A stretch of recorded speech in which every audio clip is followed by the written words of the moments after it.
Greetings, Patrick here. Half Cheeto Will View, and this is a update on the 52 books in 52 weeks challenge.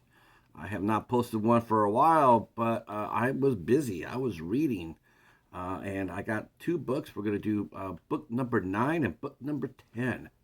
Um, so these are both nonfiction books. One of them was my wife's. She bought this a long time ago, and I kept it. And this is when we had a house full of cats. So the first one I got is The World of Cats by Joan Moore. So this basically tells you basically thumbnails of different cat breeds and behaviors and whatnot. Um, yeah, it's very pretty. As you can see, there's a rag doll in the front. It's a rag doll right there. And of course, it wouldn't be a book from our house, even though our Lori had a tortie and I had a tuxedo, but it was a little bit of a foreshadowing because we do have an orange cat on the back here. So, like I said, this was a very fast read. This is only it's only 68 pages, but I said, hey, it's a book, it's nonfiction. So here's book 9, The World of Cats. It might not count. I don't know. You guys tell me in the comments. Does a 68-page book count for a book challenge? Does this count? I'm saying yes, but if you guys say no, it's got to be over 100 pages. Put that down in the comments. And the other book that I read was Homer's Odyssey. Now, this is not a 64-page book. This was written by Gwen Cooper, and is about her relationship with Homer, who was born and unfortunately had a severe infection in his eyes, and he lost both his eyes before he even got a chance to open them as a kitten. A veterinarian saved the kitten's life, and then found a home for it, and that was Gwen Cooper. So Gwen writes about Homer and what he teaches her, what he teaches her about life. We learn about her life as well in relation to Homer. It's a very, very sweet book. Enjoyed it very much. The only thing about these books like this is, like, this book was published in 2009. So when you read this, you already pretty much know that Homer has already crossed the Rainbow Bridge. It doesn't take away from the power of the book, but it just lets you know that, yeah, Homer's gone on to his reward. But you still can learn valuable lessons from him, and overcoming, recognizing true love, watching Homer adapt to his surroundings.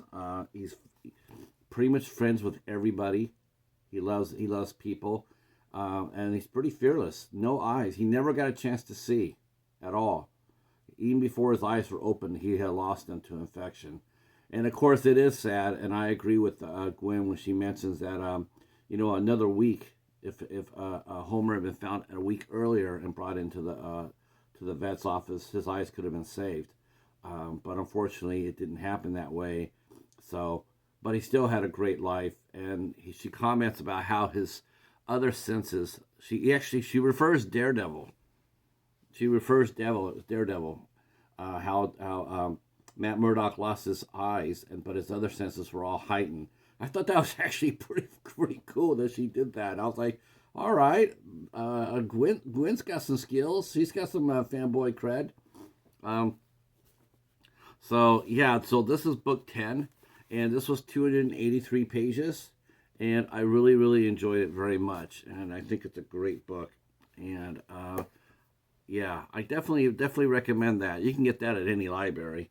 We are currently reading, and next time you see me talking about books, you'll see me talking about Submarine by Tom Clancy. This is what I'm reading right now.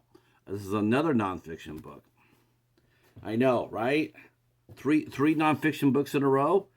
Don't worry, we're going back. We're going back. I got that John Stanford book in there, Dark Angel. I'm telling you, every time I go by my bookshelf, it's screaming at me, read me. but I'm holding off on that until I'm done with Submarine. All right, so of course, 52 books in 52 weeks was inspired by our friend Allie Agisman, who will actually be a guest on the 8 Questions With on April 4th at 8 p.m. Oh, I'm sorry. Nope, I read that wrong. Nope, scratch that. That's not right. That's not right. Allie will be here on April 10th. April 10th. And we'll be talking to her about the 52 Books in 52 Weeks challenge, as well as a lot of other cool things. So she is, and we're also joined in this challenge by our good friend Sue from the Bud Files. She also is doing this challenge, and I do believe that she is now on her 10th book as well. All right.